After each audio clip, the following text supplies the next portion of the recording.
Hello and welcome to Tech Deals, part 2 of the $600 AMD FX-8300 computer build video series. This is the build video.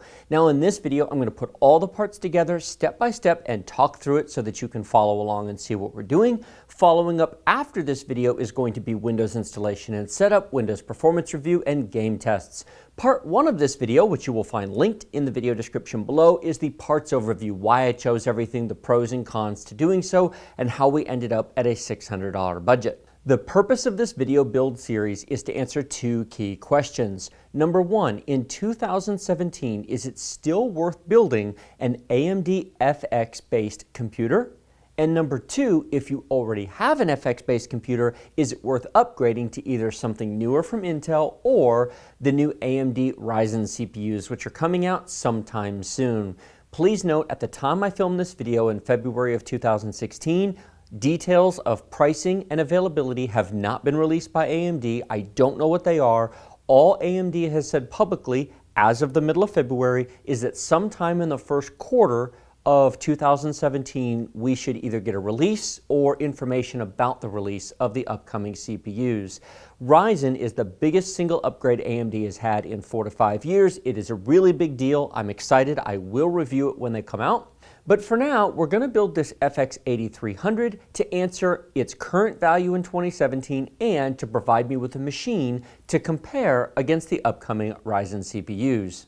Now, before we start with the actual assembly, I want to cover the motherboard. I am not doing a separate unboxing and overview of this motherboard. I don't think that many people are going to buy a new one at this point. You might, so I'm going to cover the parts just to talk about it. For $60, this is a great value for the money. It actually includes a number of advanced features, including USB 3.1. On the motherboard itself, we have our CPU socket right here. We have 4 memory sockets running in dual channel, so be sure to install your memory, 2 memory modules at a time. There are 4 CPU and fan headers. There's one here, one here, one here, and one down here at the bottom of the board. I'm going to be using 3 of them in this build. These 2 right here for the liquid cooler and fan on the liquid cooler, and this one for the front intake fan on the case. There are 6 serial ATA ports down here on the bottom. All of your various connectors are along the bottom, including a USB 3.0 header for USB 3 ports on the front of your motherboard, 3 USB 2 headers for front or back panel USB 2 ports, the system fan header I mentioned earlier. Something very unusual with this motherboard, a COM port, a serial port, an RS-232 port. Those are old, you'll probably never use it. And then you have your front panel audio connector right here. This is for the headphone and microphone jack on the front of your machine. There are 2 PCI Express slots right here. These are for your graphics card. You're going to use these for the AMD RX 480 that I picked out with this system, or whichever graphics card you may want. This motherboard does support 2 AMD graphics cards in Crossfire. I may test that here at some point. Turning the motherboard on its side, we can see the I/O panel ports. We have both a PS2 keyboard and mouse port right here for backward compatibility. We have 6 USB 2.0 ports, 2 here, 2 here, and 2 here. Keyboards, mice, printers, webcams, etc. There are 2 USB 3.1 10 gigabit per second super speed ports. Yes, these are 10 gigabit per second ports for powering external hard drives or flash drives. We have a Realtek gigabit Ethernet port here, and we have a Realtek HD audio ports right here. If you just have standard speakers, you'll plug them into the green port. Otherwise, you'll hook up a surround sound system using many of those ports. Overall, a very nice motherboard for $60. Included with this motherboard, besides a very nice manual with lots of details on all the parts included, is a driver installation CD, an I/O shield, and 2 serial ATA cables for connecting solid-state drives or hard drives to your motherboard. And here we have transitioned to our Corsair Spec 01 $50 mid-tower case. This is actually very nice. As I said in the parts overview, the entire interior surface of this is powder coated. It has excellent standoffs that are already installed, including a secure posting to help hold your motherboard in place. Power supply goes in the bottom. There is a dust filter down there for it. room for hard drives or solid state drives in these toolless drive cages, and there are screw holes on the bottom of these for 2.5-inch solid state drives, and then room for a pair of 5.25-inch drives up here. Overall, for $50, it is a nice case, and it is a much better value for the money than the cheap $30 cases, in my opinion. One thing that I would like to show you is the top of this case. There is room for either a single 120mm fan or a dual 240mm liquid cooler here. This is important because while I'm going to be installing a 120mm cooler and I'm going to make it an exhaust fan out the back, leaving this for passive venting, if you want additional cooling or use larger fans, you do have the option. It's built into the top of the case. Otherwise, just leave these clear and heat will naturally vent out of the top of the machine. The first thing we're going to do is we're going to untie our cables. And now the front cables are untied and untangled. These were a little bit tangled up here. These small connectors right here are your power LED, hard drive LED, reset switch, and power switch for the front of your case. And then this is the USB 2 port and the HD audio for the front of the case. This is for the USB 2 port on the front of the case, and this is for the microphone and headphone jacks, and this is for the USB 3 port on the front of the case. We're not going to worry about these right now, but we'll come back to them in a minute. I'm going to put these out of the way. The next thing to do is to take out our tools. Now this is where they put all of the spare tools in the machine. In this box, which is in one of the drive bays, is going to be spare screws for the power supply, standoff posts, and other accessories. Now the very next step is we want to take our I/O shield that came with our motherboard and we want to install it in the back of our case. This is going to protect the I/O ports. These are a standard size, but a unique one comes with each motherboard, so you do have to use the one that came with your motherboard to fit your video out, your various ports. Here I have the case tilted up at an angle. You don't have to do this. I'm doing it so the camera can properly see because I have the camera mounted overhead. But you want to take your I/O shield with the audio ports towards the bottom of the machine because that's where they are, and you want to make sure that it's facing outward. There's a ridge around this that actually snaps into this square on your machine. You simply place it here and you are simply going to push it into place. And now we have it snapped into place. I actually had to set it down to snap it in because doing it with one hand at an angle was quite difficult. But essentially, it simply pushes into place from the inside of the machine facing outwards with the 6 audio port connectors towards the bottom of the machine, which is in that direction. And here we have the motherboard back on the table. And the reason being is there's some preparation work that has to be done before it's installed on the computer. Now we have some various parts here. These are included in the H55 liquid cooler. This is a back plate which actually has to go on the back of the motherboard with 4 pins that go through. And then this is a ring that the actual water cooling head, the pump, will sit in that will actually attach just like so. There is a plastic clip that will go underneath and actually secure the pump head to this ring and secure it to the processor. But before we mess with this, we need to put the processor on the motherboard. To install our CPU on the motherboard, we need to lift up this lever. It actually shifts this cover plate over and makes the pins accessible. And so we bring it a bit this way and we actually lift it up. As I lift it up, you will actually see, if assuming you're watching this at a high enough resolution, you will see actually all of those holes shift to the left and to the right, or up and down actually as you're watching it. It's left and right. This is the top of the motherboard, this is the bottom. So we lift this all the way up. The next thing you need to note is the triangle in the corner. Now different motherboards might have the triangle in a different location. This is different than how Intel CPUs go on. Intel puts the pins on the motherboard and there's just contact pads on the CPU. On AMD, at least for the FX series, the pins are actually on the CPU itself and they go into those holes. When we turn the CPU over, we need to look for the triangle. Triangle on the board, triangle on the CPU, and then we simply set the CPU down just like so. The CPU does not have to be pushed in. This is a zero insertion force or ZIF socket, actually, which has been out for a very, very long time. I remember when ZIF sockets came out in the 90s, it was very nice. So it just sets right into place. You don't have to push it in. If you have to push it in, it is not lined up correctly. It only goes in one way, corner to corner. At this point, we simply push this lever down over the notch and the CPU is securely in place. It's not going anywhere. The next thing we need to do is take our back plate and take these small silver connectors from our liquid cooler, and we simply need to push those into place. Now I wish to point out that these do sit flush.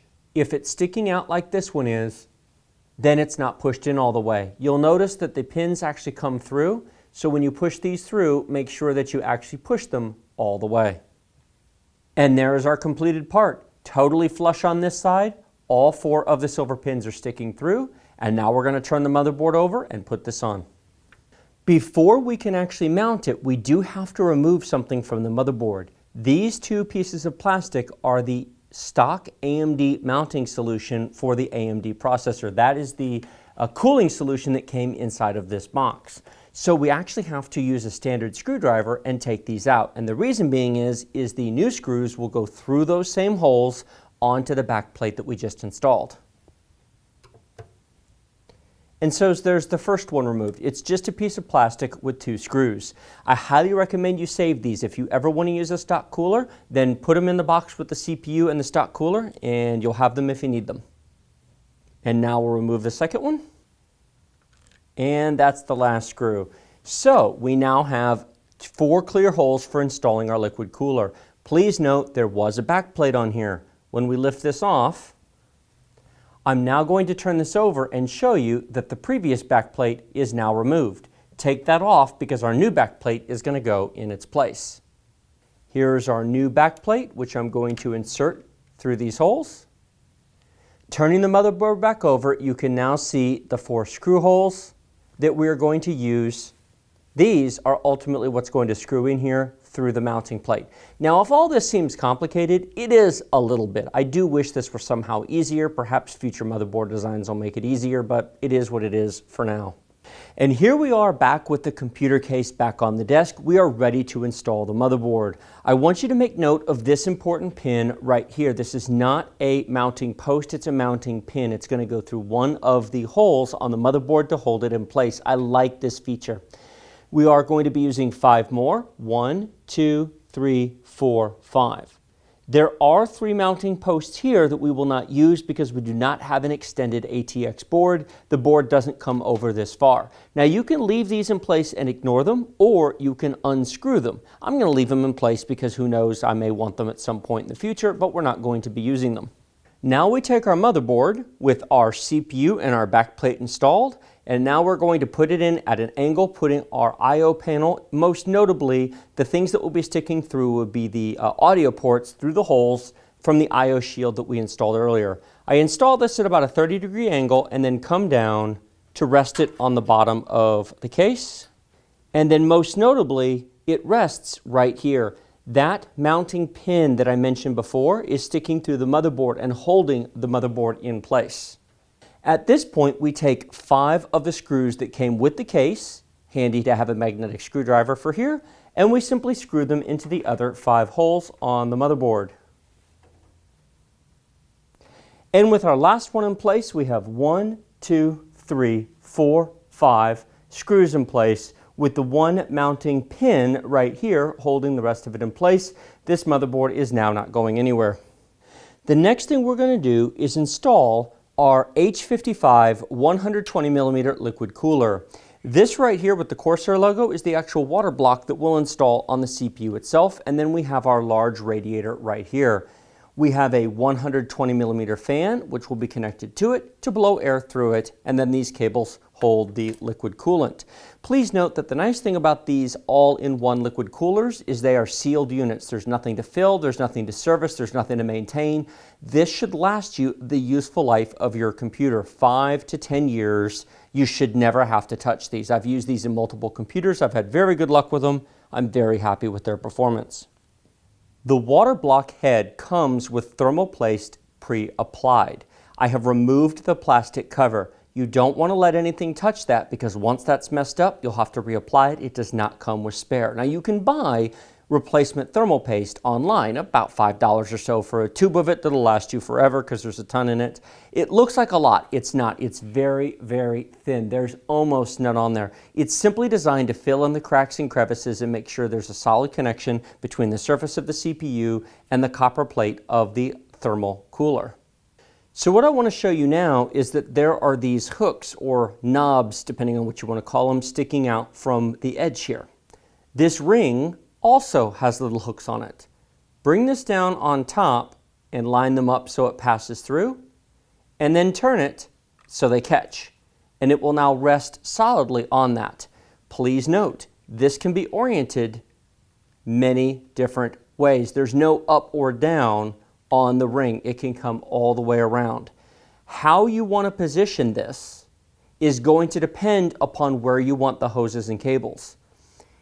On Intel boards, because they're square and because of the design, you can install this and then put it any way you want because Intel boards are square. Because this is not square, you have to decide before you put this in place how you want your hoses to sit in your case. It's one of the quirks of these AMD systems. Furthermore, because we have a plastic ring that we have to snap into place, yes, it's removable, but it's a pain. Try to only do this once if you can possibly avoid it. So I am going to hold this and determine how I want it to rest with the cooler in my machine. And so this is what the assembled piece looks like with the plastic ring in place. Please note, this does take some force to put in. It took more than I was actually expecting to have to use. So be sure that you have fully pushed it in all the way around and heard 4 snaps as it went in all the way around. At this point, this will be slightly loose, but not much. Once you screw it down, it's not going anywhere. Before trying to install this on your board, remember to put on the 4 screw heads. And there's actually a place to use a Phillips head screwdriver in here before you screw it in, so be sure to put these in. They snap into place before you install it. I am now manually tightening each of these screws into place. You want to switch between them and tighten them one at a time. Do not over tighten. These are fingered. Actually, these went on really easily. I have to say, this was very easy. I'm not even going to use the Phillips head screw heads in here and tighten them with a screwdriver. I'm going to leave these finger tight. These are very, very easy. And that is, I'm moving it. Nope, that's very secure. That is not, it doesn't rock back and forth. That's very nice. The next step is to take our 120 millimeter fan, figure out the alignment you want with the power cable, which I'm going to plug in here for the fan. If you turn it this way, for example, it may not reach. If you turn it this way, you'll have lots of excess cable to mess with. So I figured out this is the best way to install it. I'll plug it in a minute. I've put 2 of the long screws on the top. I'll do the bottom ones in a minute once I put it in here. There are holes here, and I'm simply going to place it, holding with my fingers, and slide it into place. It really is that easy. At this point, I'm going to take my radiator, which has the holes in it for the fans, for the screws, and I'm going to line it up, and I'm going to hold that in place, take my screwdriver, and screw those in. I am not going to over tighten this. I'm just getting it to hold the whole assembly into place so I can get the bottom 2 screws into place. There we go. That's now not going anywhere. Now I'll take my other 2 screws and put them in the bottom. I've now tilted the computer up so you can see what the back angle looks like as I tighten each of these 4 into place with the fan. Now I have set this up as an intake fan for the back. Normally I don't do that, but I gave this some thought, and I'm going to tell you in a minute why I did that. Our radiator and fan is now completely secure. This is not going anywhere. I'm going to take my fan here and I'm going to connect it to the motherboard just like so. And then I'm going to take the fan, the connector for the pump, and plug that into the motherboard.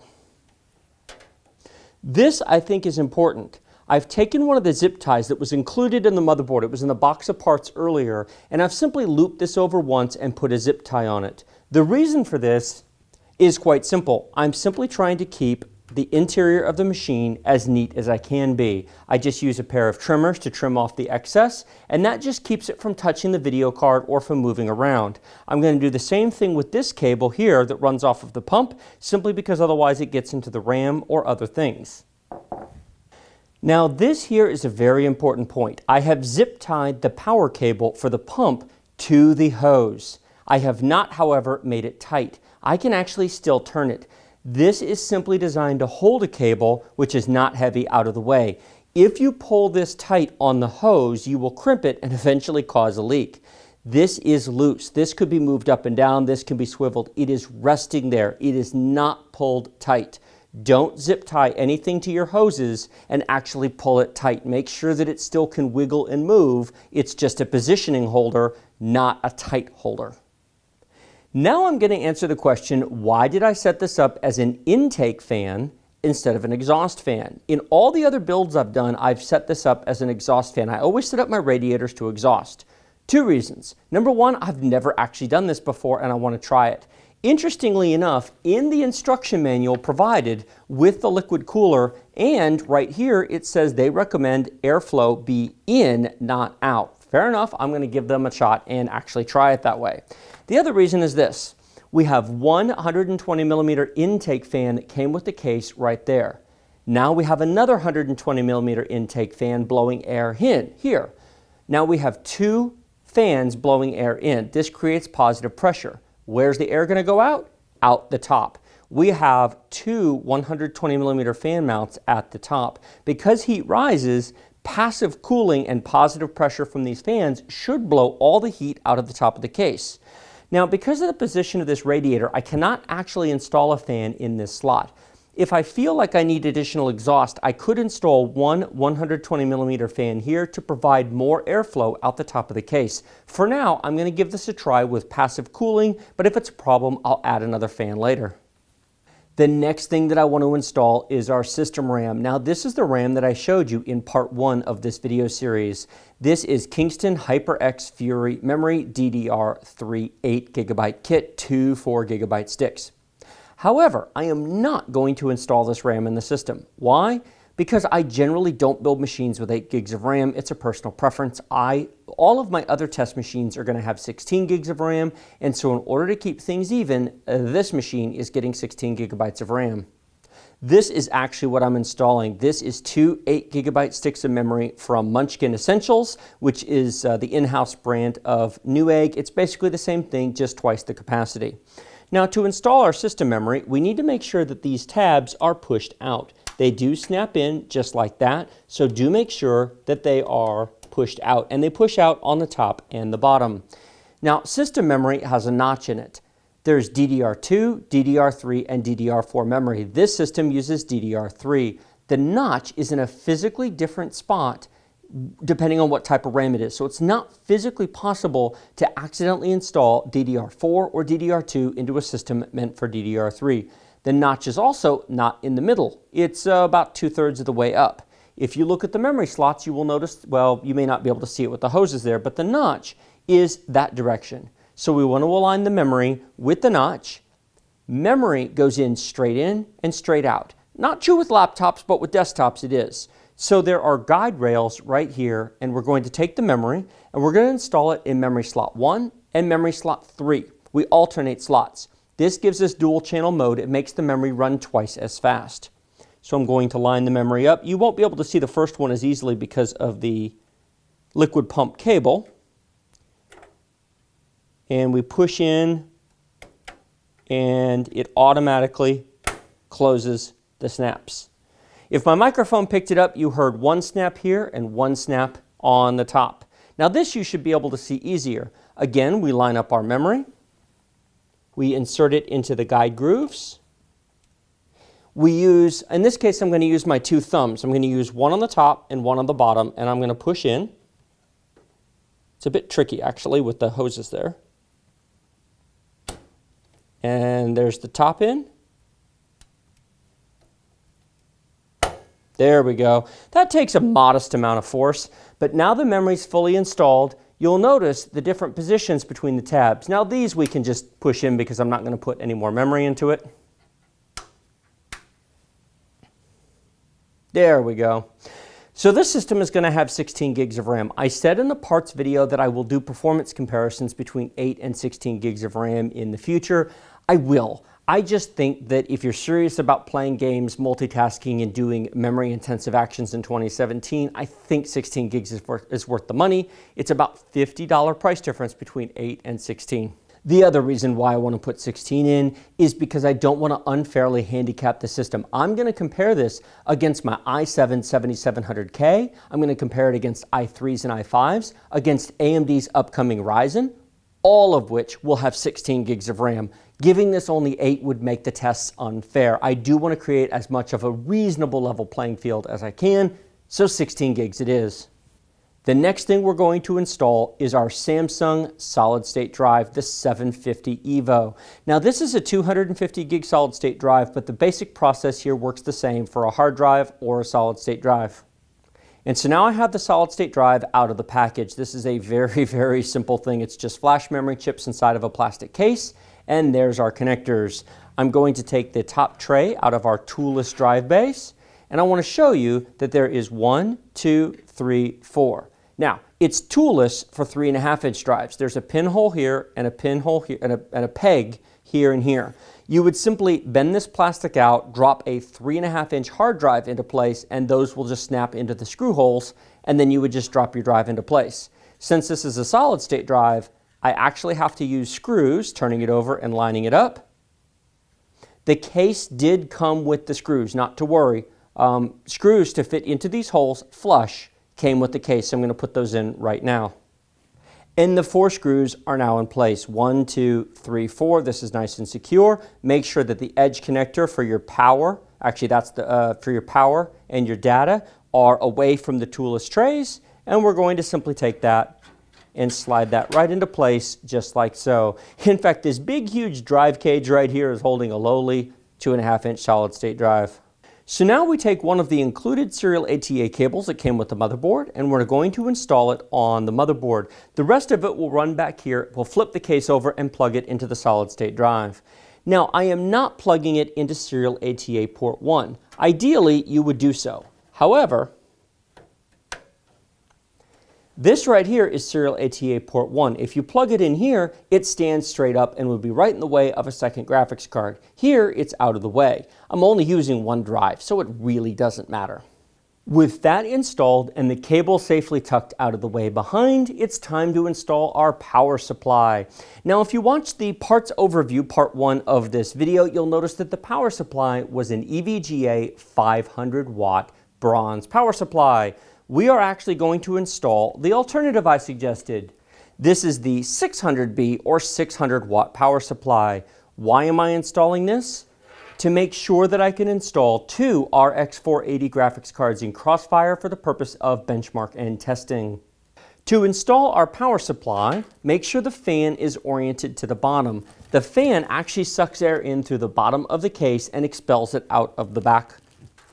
The power supply simply sits on the bottom of your case, held in place by a small metal tab, and then it slides to the back. Take these cables and just rest them over the bottom for a moment.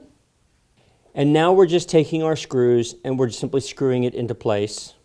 We now have successfully screwed in the power supply. Now we have to plug in the cables. The first one is the 20+4 or 24-pin ATX cable, which plugs in right here and provides our mainboard power. Note, you could absolutely just install it like this, but then you'd have this big ugly cable in your way that could get in the way of graphics cards and impede your airflow. Instead, we're going to do some cable management. It's going to be run back here and then up through this hole to be plugged in. Please note, we're going to do the same thing with this. This is our CPU power connector. And the CPU power connector, please note, has to be plugged in up here in the corner. Why they put it in the corner is beyond me. It'd be nicer if it was in this corner. Now this, we could just run across here, but that's a mess. We could try to run it here, but that's a mess. We're also going to run this behind the motherboard tray and bring it up here and bring it across the top of the motherboard. The other thing is we need power for our solid state drive. That is a serial ATA cable. That also has to be plugged into the back. So you can see where we're going with this. Time to turn the computer over. We now have the computer on its back. I've taken the side panel off to expose the backplate. You can see the motherboard. You can see where we installed the CPU cooler backplate right here that has our liquid cooler on it. And then you can see all the other hoses and connectors. This is our serial ATA data cable. It goes plugged right here into this solid state drive. And so I'm going to take that and plug it in just like so. Notice this cable is just flopping all over the place. Thankfully, we were provided some zip ties with the case. Unfortunately, we were only provided a few of them and they're very small. I strongly encourage you to buy a package of zip ties. $5 will buy you like 200 zip ties. I'll put a link in the video description below for a nice pack of zip ties that looks something like this, that comes with multiple sizes and multiple colors. It costs just a few dollars. I use it on all my builds. I wouldn't go without it. And so now we have tied this off. It's just going to rest in place behind the back plate of the computer here and won't bother anything. The next thing is our serial ATA power cable for the solid state drive. Now I only need one of these, but there's 3 on the end. I'm simply going to use one of it and then tie the others off. And so that cable plugs into the back of the drive just like that. And now I'm going to tie it off. With the serial ATA drive plugged in, now we're going to deal with the CPU power connector. Now this is a 4+4. It simply combines together into an 8, which is what our motherboard needs. Now there's no place across the top to insert it, unfortunately, so it's going to have to go into this hole right here. I do, however, want to keep it away from the back of the motherboard. I don't want to risk it having touched a hot part of the motherboard.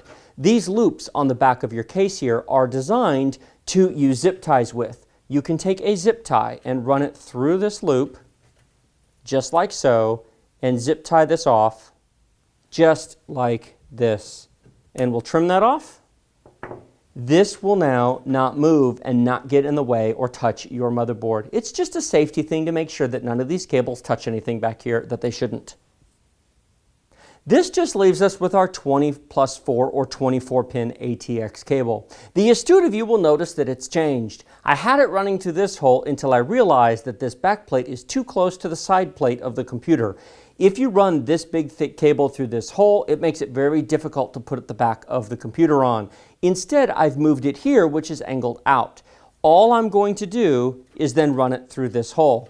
This simply forces most of the cable to sit back here. But because of the angle of this plate, because it's curved in a bit, there's room, I did check it, that the cover will slide on just fine and it will not bulge out or rub against the cables.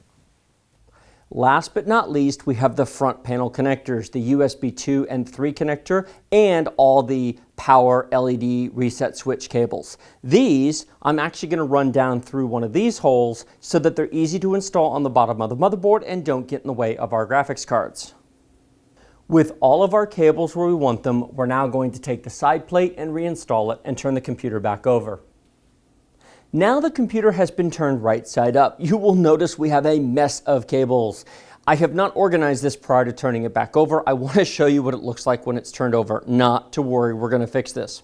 First things first, I did something before I turned it over before. I took the extra cables I'm not using and I zip tied them together. You can see right here 2 zip ties. When the case is standing up, these will be out of the way. These are the extra serial ATA cables and the extra Molex connectors we're not using. So this will rest on the bottom of the case once it's turned upright. This is our mess of front panel cables. I hope at some point this gets turned into a semblance of sanity, but for the moment it isn't. I'm simply going to leave this right here out of the way. I just want to make you aware of what all these cables are as we come around.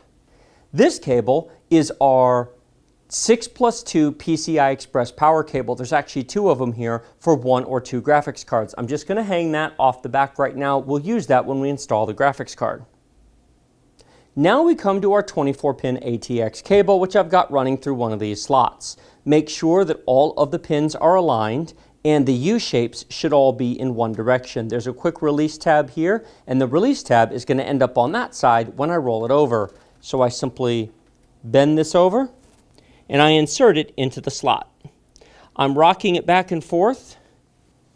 The 24-pin connector is now successfully installed. That is very hard to film unless I had like a cameraman, which I don't because I do this by myself. But when pushing this on, first of all, the +4 pins want to separate from the 20. Second of all, the back of the motherboard is not supported. The only anchor point is this pin right here. If you just push down, all you'll do is break the motherboard. I actually had to put my fingers down here under the motherboard to provide reinforcement when I push down, and there's just no way to do that with the camera directly overhead. So I strongly recommend that you gently rock it back and forth, working its way in. It generally won't slide straight in very easily, and you may have to reinforce the back of it. If you just shove and shove, think about what you're pushing against. There is nothing behind the motherboard but empty space. The screw holes are over here. You can snap your motherboard if you're not careful. So be careful inserting that. It's one of the hardest things to do if you're not used to doing it and not paying attention. Finally, we have our 8-pin CPU connector. This also is a 4+4, and it installs here just behind the radiator. There is no way for me to film the installation of this, so you simply have to run it up across the top of the board above the RAM and insert it into place. All right, we now have the 8-pin CPU connector successfully installed. Full disclosure, I had to remove the radiator and the fan from the back of the case. That's fine, you can do it without taking the liquid head off, the pump head, but there was no way to get it in there. No matter how I tried, this had to come out. So install your power supply first and then put this in second if you use this case. My suggestion and advice, spend $10 more. If you're gonna buy a $60 liquid cooler, buy a $60 case. Upgrade to the Cooler Master Master Box 5.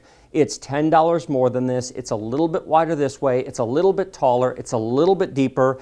There's more room to get around the edges of the motherboard. Having just installed this, I would spend that $10 all day long. I think it's worth the money. Now, having said that, you might say, well, why didn't you install it in one? Well, I use that case for the i7-7700K, and I try to build with different parts each time. It grows my experience level, and it shows you something different in my videos.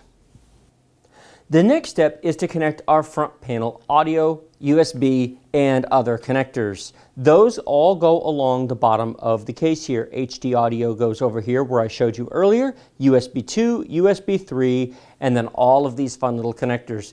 Because of the position of them on the bottom of the motherboard, I cannot really video this very well. I would need to either handheld the camera or have a cameraman, which I don't at the moment. I will at some point, but I just don't. So use the manual, making sure you install them in the correct spot, get all these cables plugged in, zip tie them off, I'll show you what it looks like in a second, before you install your graphics card. And the cables are now installed. The HD audio connector is here, USB 2 connector is right here, the USB 3 connector is here, and then the front panel audio connectors are here. I have two separate zip ties tying them off together and to the USB 3 cable. These are not going anywhere, that's securely in place. All we have left now is our PCI Express power cable and then the PCI Express graphics card to install. But first we have to open up the back panel. I have tilted the machine on the side to show you two screws, one here and one here. You will need to undo these. And I've now taken the second screw off of there. At this point, this panel just comes clean off. Now you have an open space here that you can install your graphics cards. You just need to take the two of these off that are next to the PCI Express slot. Just save them if you ever need them. You'll take 4 off if you have 2 graphics cards. So now that those are removed, now we're going to install our graphics card in our first slot. Now this motherboard's nice. It provides a piece of metal to reinforce the plastic, and I like this type of release. Do push this down just like so. It pops up and pushes down. When we install the graphics card, this will auto pop up just like the memory tabs did. If you don't, it won't go in properly, so make sure it's pushed down. And of course, if you're installing 2 graphics cards, push that one down, otherwise it doesn't really matter. And here is our RX 480 4GB card. Notice there is a sticker on it, which I'll peel off right now. It says remove before gaming. All this is notifying you that this is in fact a 0 RPM fan. If the card does not require the cooling, if there's not a load being placed on it, these fans will not turn. That is normal. It's completely silent until you put a heavy load in gaming. The other thing you want to make sure you remove are the protective covers on the golden fingers, and then also your slot covers on the back of your ports for your HDMI, etc. Take your graphics card and take a look at the PCI Express slot that connects into the motherboard. If you try to go straight down, you're going to hit the edge of the case. You have to come towards the front a bit as you are coming down, and then once this ledge here clears your case, then you have to move over. Graphics cards, just like the system RAM, go straight down and straight in. Just like so.